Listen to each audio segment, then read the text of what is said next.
Yan na po, kasalukuyan na po nilang hinahalo ang aming gagamitin na halo. Yan po, dito po nanggagaling ang halo. Mano-mano po nilang inaakyat o inaakyat namin. Nagpapasa-pasa po kami para makarating dito sa taas.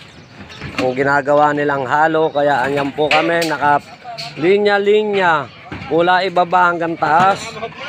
Doon po sa gawin dulo namin dadalhin ang aming halo. Ayan na po, sa kasalukuyan na po inuumpisahan ng akin mabait at masipag na pamangkin Amil. Yan pa ang kanilang mga bubuhusan, napakaluwang, di po ba? Kaya talagang ganun po, nagtsatsaga, nagsusumikap ang mga amang ito na handang magsikap para sa kanilang pamilya, na may maipakain po kami sa aming pamilya at sa aming mahal na asawa. Ganun po talaga ang layunin ng mga ama na ito.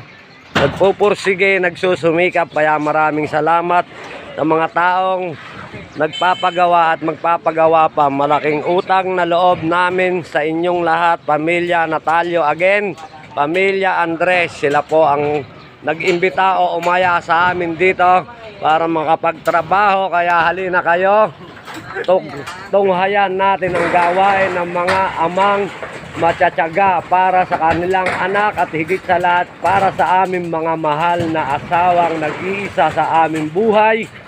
Kaya andito kami. Salamat po at isang magandang umaga.